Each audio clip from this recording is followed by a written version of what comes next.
Welcome to Gotta Run with Will Presents. My name is Jonathan Cane, and I'm your host for tonight. Our topic is the pursuit of the 2-hour marathon. Back in 2010, I was a guest on this very show, and Will Sanchez himself asked me what I thought the prospects were of a 2-hour marathon. I think it's certainly possible. I think it will happen eventually, but I don't think the runner who's going to do that has been born yet. I don't think it's going to happen in my lifetime. At the time, the record was held by the great Haile Gebrselassie with a mark of 2:03:59. It's since been lowered 3 more times, most recently in 2014 by Dennis Kimito with a mark of 2:02:57. We're recording this episode on May 11th. Just a few days earlier, Nike's ambitious and controversial Breaking 2 took place, resulting in Eliud Kipchoge running 2 hours and 25 seconds for 26.2 miles under conditions that were not eligible for a world record. The project has renewed interest in the 2-hour marathon, and whether you like it or not, it has the running community, casual fans, and the media buzzing. So it seemed like a good time to revisit the topic of the 2-hour marathon, except now I get to be the one asking the questions. My guests for this episode can help provide an informed and substantive set of input on the topic. Polly DeMille is the clinical supervisor for sports performance at the Hospital for Special Surgery. She's a registered nurse, registered exercise physiologist, certified strength and conditioning specialist, USA triathlon coach, and metabolic efficiency training specialist. Her responsibilities include overseeing all aspects of sports performance services at HSS, including fitness assessment, sports-specific assessment, metabolic testing, training, and research. All of which is to say that Polly is as well qualified as anyone I know to examine the science behind the marathon. Welcome, Polly. Thanks, Jonathan. Nice to be here. Matt Duelka is an Ithaca College graduate with a degree in television and radio.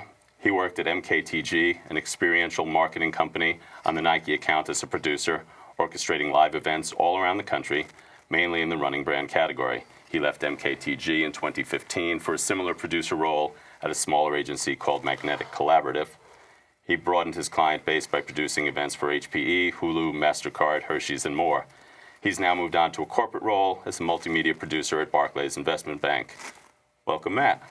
Let's start by taking a look at Kipchoge's event, which came up less than 1 second per mile short of Breaking 2. The day of the event, the New York Times link had a quote that I thought was very interesting. The link read, "Kipchoge ran the fastest ever marathon in a Nike marketing event," which to me was kind of damning with faint praise. I've likened it to Michael Jordan winning the slam dunk contest as opposed to Michael Jordan hitting a game-winning shot in the playoffs over Craig Elo or to win the finals over Brian Russell. Both awesome feats, both things that 99.99% of the planet could never even dream of, but to me, one had greater gravity. So is that too harsh? Am I the old man on the lawn telling the kids to get off his lawn or screaming at them? Or do you think that's a sort of fair assessment? Yeah, I mean, I think it was a fabulous exhibition at best. I watched the entire thing. I was enthralled the entire way. But no, it wasn't a race per se. It wasn't Michael Jordan in game. It definitely was an exhibition. But they they basically said that's what it was going to be. So it wasn't like they were trying to market it any differently, I think. Let's talk about some of the reasons why it in fact wasn't eligible for world record consideration. There were a number of reasons, including mobile hydration, including multiple pacers rotating in. There were other factors that may have also helped make it super fast and would have been record eligible. It was a perfectly flat course. There were no turns to speak of. What factors, either from a scientific point of view or Matt, with your extensive career as a runner, what factors do you think played the biggest role? Well, I would think the cutting out the wind resistance would be a huge factor. I mean, besides the pacers, which were the big guys in front of him and sort of that V formation, the car with clock on it was pretty bigger than you'd think for a normal clock pace car. So, I mean, there was a tremendous amount of cutting of any wind resistance, which, depending on different formulas, could account for anywhere from a little over a minute and a half to as much as 3 minutes. So I think if you're looking for the sort of biggest bang for your buck, it was reducing the wind resistance for the runners. As far as the hydration, I mean, I don't know that any of these people are known for bonking at the end of marathons as it is, so was that really an issue for them? Well, but I still wonder, I mean, ultimately they are taking fluids in through the race. So Right. even if all that Kipchoge did was take in as much as he would under normal circumstances, didn't have to it slow strikes me down. he didn't have to Yeah. slow down at each of those water stations, and that may seem negligible. Right, but it adds up. But it adds up. There was very little margin for error. Yeah. I wonder if that still might not have, Right. have affected things. Yes, the clothing, the shoes, like some of these things all combined led to that time. But I think as far as what was the big thing, it was probably cutting out any sort of having to overcome any wind resistance. Yeah, I think the funny part too is that people were doing certain, was it 2.6K or 2.4K was the loop? They were saying that those splits were even fairly inconsistent. So it wasn't like they were trying to pace and hit super accurate. It was going by feeling. It was going by, they were trying to make the runners as comfortable as possible. And the way they were switching out 3 pacers at a time, where basically 3 pacers would run almost a 5K. So it was 2 loops. But they staggered it so that 3 pacers would then end, 3 new pacers would come on, but then there were already 3 pacers still there, like basically like a merry-go-round of pacers. But I think they executed that extremely well for how much of an error that could have been, whether the slightest thing of someone, cutting in too soon to try and draft, whether Chris Derrick would have gotten right into like when you try to go into the middle, but then just hit elusive in the foot or something like that. None of that happened, and that was super well executed. And I think they did a fabulous job. Right. It seemed almost like choreography Exactly. watching them go in and out. Yeah. And no, I agree. I think, at least to my eye, as runner geek / coach, whatever I am, I thought everything about it was well done. I thought it was well executed. From a marketing point of view, do you feel like they accomplished what they wanted to do? Obviously, they came up a few seconds shy. Nike's biggest issue was this could have failed so miserably, and it could have had nothing to do with the actual event logistics. It could have been all 3 runners just had terrible days. Like, there's no way. That's the whole hard part about this, is that they could have marketed this so much more than they did, but they risked that if they did and they pushed so much money into it, that day maybe all 3 of them don't even make it halfway. There's just no way to know that.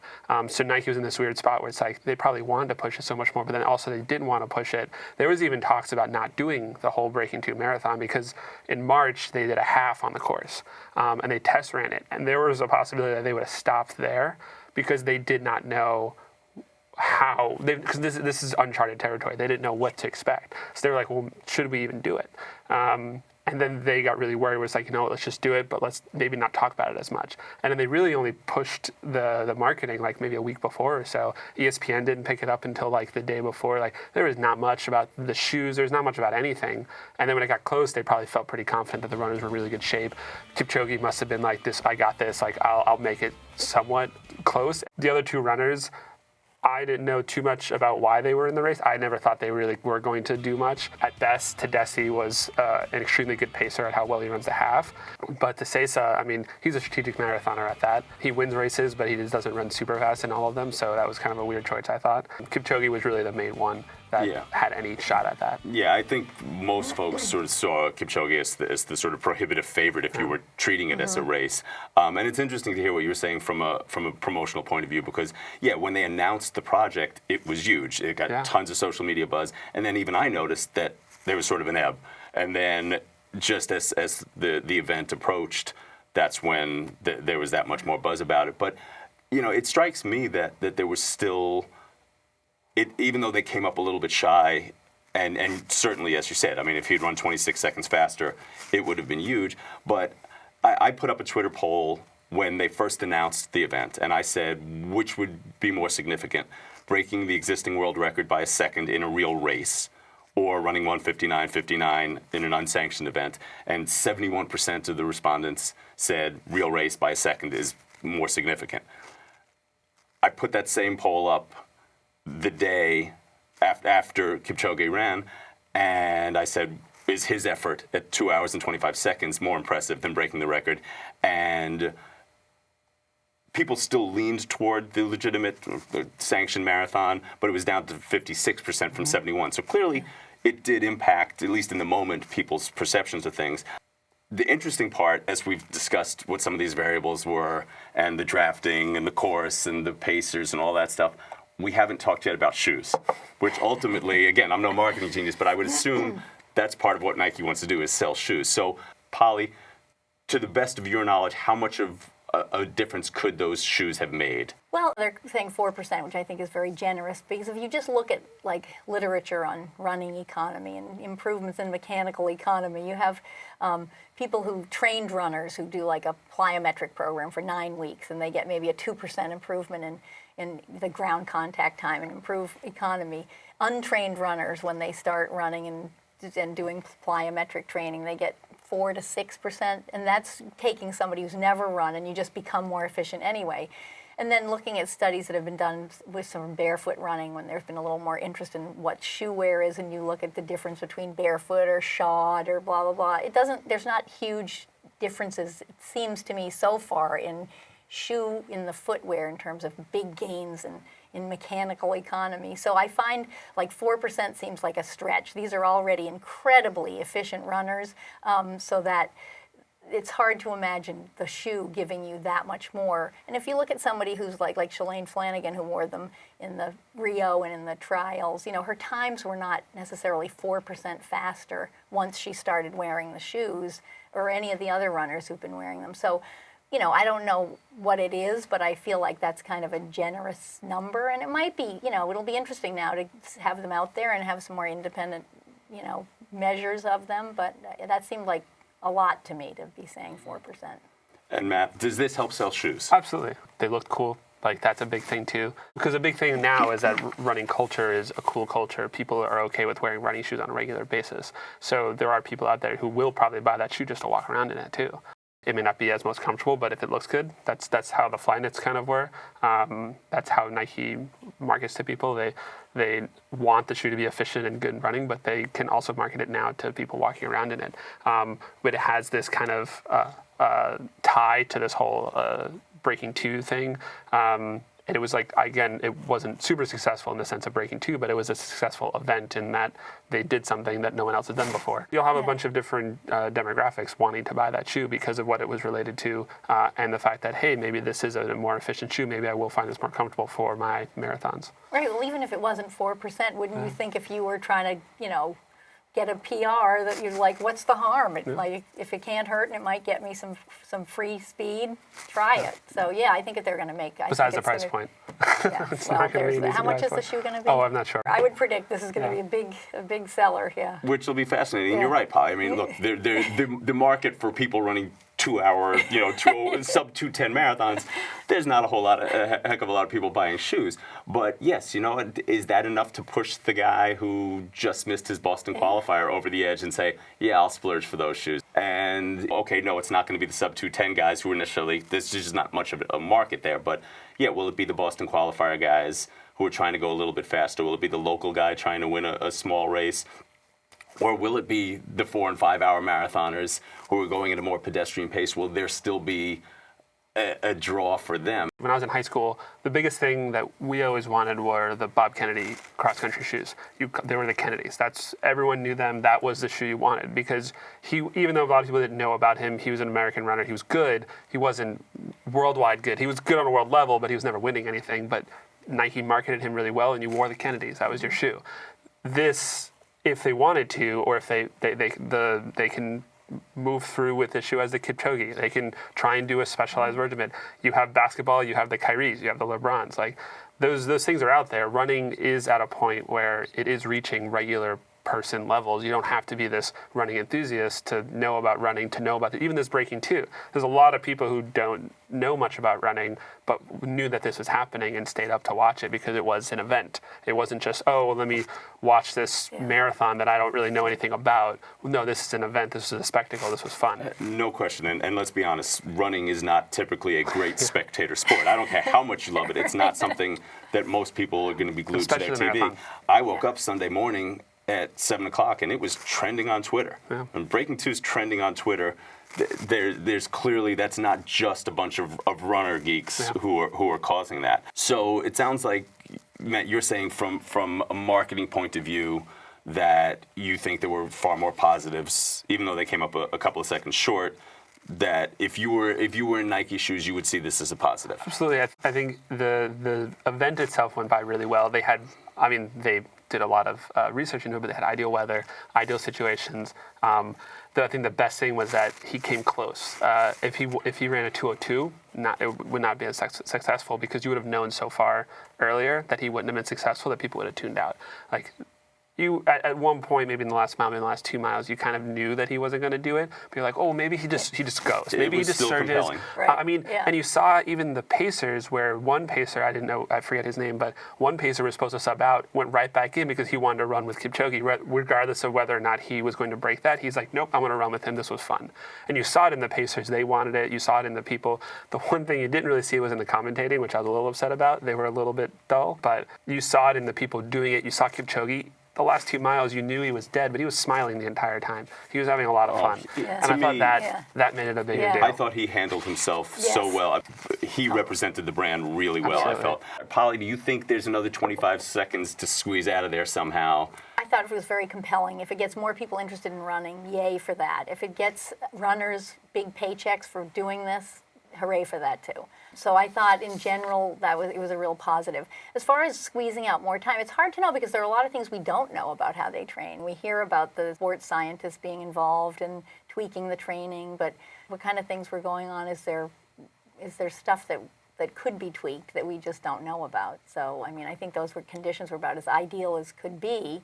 But that said, coming 1 second per mile off, you really have to think like there may be some wiggle room that you could still get. Sure. And Matt, again, if you were in charge of the marketing, is this something that you should just chalk up to, this was a success, let's leave it alone, or would you give it another whirl? I want to say if they did it again, they would see a drop off, because you do it once, and it's because no one's ever done it before. It's a spectacle. It's fun. It's an event. You do it too soon again, people are gonna be like, oh, they're not gonna do it. Or oh, maybe I'll tune in, but if I see something similar, it's whatever. It's not new anymore.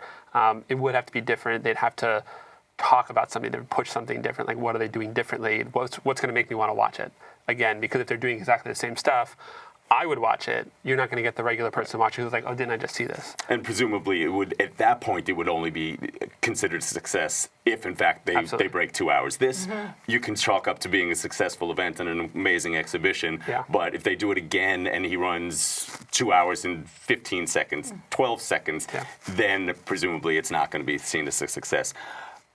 I've said all along, if I were running a shoe company, right now I would be thinking about doing a comparable event for women. Now, obviously, it wouldn't have the cool Breaking 2 hashtag. You'd have to come up with a comparable time. Maybe it's 2:15, something like that. But I think that would just be a great way to tap into a market and to get even more people excited. Am I seeing it correctly, or Yeah, I mean, it'd be hard. Paul Rock was what, 2:15? 2:15, but it's So- like 03. So that'd be my thing. Is like, it's too close. Like, if you just go for 2:15, Paul Rock could have probably done that. Like, it's just like, oh, just give me another shot at it or whatever. And like, it's too close. I think you need to go, if you're going to make a big deal of it, it needs to be like 2:10. It needs to be like something bigger. But yeah, it's going to be hard to market it because of the fact that the 4-minute mile was a barrier. The 2-hour marathon is a barrier. Like, it's hard to equate the barrier. And it's also just a big issue with men and women's sports in general. Like, you create all these barriers with men, but you don't generally create them for women. And then you try to find equivalents, and it's like, well, is that the same? Like, are we just forcing it? If you want the buzz, it had to be something bigger, like a very big drop-off from the current world record, but also you'd have to find some sort of aesthetic twist to it. If it's 2:10, then you're breaking like the double digit, you're going to 2:09, and that's like a thing to talk about, but I don't know if that's really an equivalent, though. You could have some kind of race for every age group. I mean, because there are some numbers that have been sitting around there for, I think 50 hasn't gotten under 2:30, 60 hasn't gotten under 3, 70 hasn't gotten under 3:30. So I mean, you had like race for the ages where you're trying to maybe break a record, but also looking across the age groups. Because I think in general, women are a big part of surging in terms of numbers in races, and also it is something like, it doesn't matter how old you are, you cross that finish line, you want to know how you did relative to your people in your age group. So that might be another twist on it that you could look at, because some of those numbers have been sitting there for a while. So tell me this, Polly, your best guess, and obviously that's all it can be, is conjecture, because we don't know exactly how much benefit they got from, as we said, the course, the shoes, the pacers, the drafting off the car, etc. But Kipchoge's PR in legitimate competition is 2:03:05, I believe. Which do you think had a greater physiological cost? Well, it could have been roughly equivalent, really, if you think, if you could give 3 minutes for drafting. And I mean, it could have been pretty much an equivalent effort, and just all those little factors that sort of tweaked some of the numbers and gave you a little more bang for your buck physiologically. It could have been pretty much close in terms of effort. So it'll be interesting to see what he runs in the fall marathon. Yeah, it will. Because I think that'll sort of give us a little more insight into what the difference is going to be. But it seems to me really just physiologically, it's probably just those efforts are probably very similar. Yeah, I mean, you would assume that it probably that they're fairly comparable. Yeah. Maybe because of improvements in his training, perhaps he would have been capable of running a sub 2:03 in a race that day. But all right, so let's forget for a second the Breaking 2 experiment. We'll put that off. Let's circle back to 2010 and Will Sanchez sitting here asking me. Right. In your opinion, is it possible to get down the 2-hour marathon? And again, at the time, the discussion was in a race. If that's feasible, let's turn it back around to you guys. Do you think that's going to happen? Well, I don't know. I wouldn't count on it happening anytime soon. I mean, that's a lot of time to take off in considering, even the best course. I mean, you're going to be running against other people into wind, even the best pace. Most races really, they're pretty much alone by the end. They don't have a pacer in front of them, most of these people. Presumably. So they are going to be probably running the last few miles by themselves. So yeah, I wouldn't count on it anytime soon. Not to say that there's not some, genetically gifted person that we don't know about who's coming up the ranks, but I wouldn't be holding my breath for that to happen anytime soon. And so, Polly, in the lab setting, you look at variables including VO2 max, you look at threshold, you look at running economy. If you were to take the highest marks you've seen in any of those variables and sort of put them all together and create the perfect runner, in terms of numbers that have already been recorded, do you think if you took that, made that super runner, that super athlete, do you think we'd be looking at a 2-hour marathon, or have we not yet seen variables that would equate to 2? That's a great question. I don't know. I mean, I suppose it's possible. If with some of the numbers you see that, the very best of all those things, I guess it could be possible. I mean, we're obviously close to it now, 1 second off, on that. Controlled course, so over time. Right. On the other hand, again, 7 years ago, the record was 2:03:59. It's come down a hair over a minute in 7 years. Right, but it's still coming down. Sure, so but you also I usually... may not be alive to see it, but...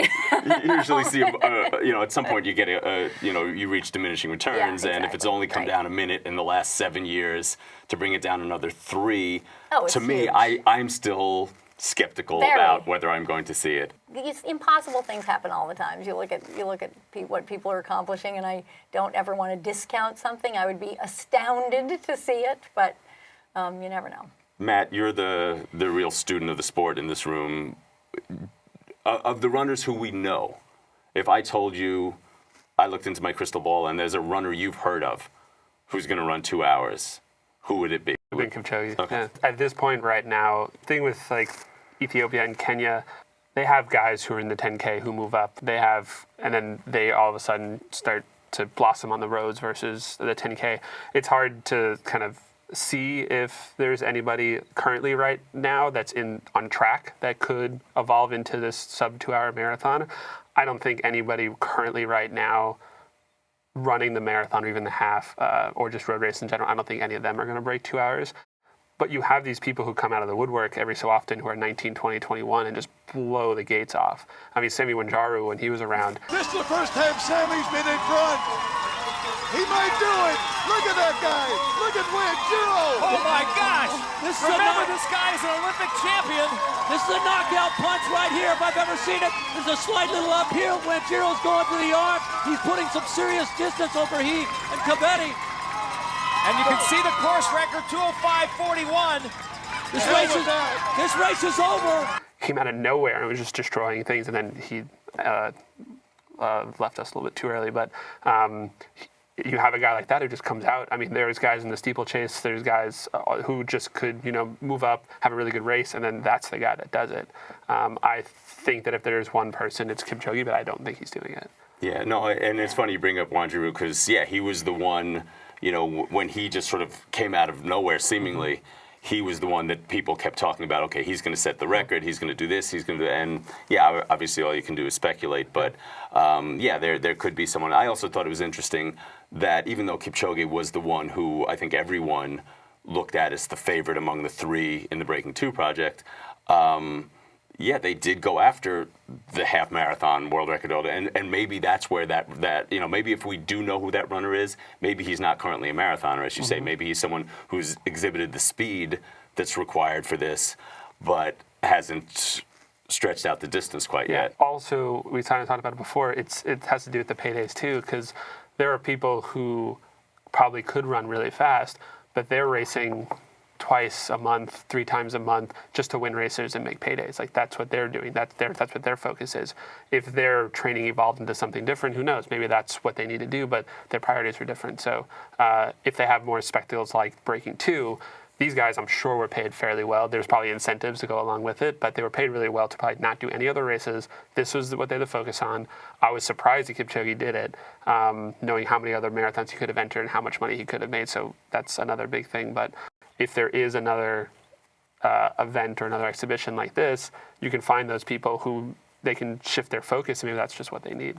It's a fascinating topic, and I do credit Nike and Breaking 2 for putting the spotlight back on these elite, amazing runners. And skeptical or not about the exhibition, clearly it was an amazing display. And it's great to see the emphasis, and it's great to see the attention that these runners are getting. Polly DeMille, thank you so much. Matt Duelka, thank you so much. Special thanks to Will Sanchez for allowing me this opportunity. Thank you very much.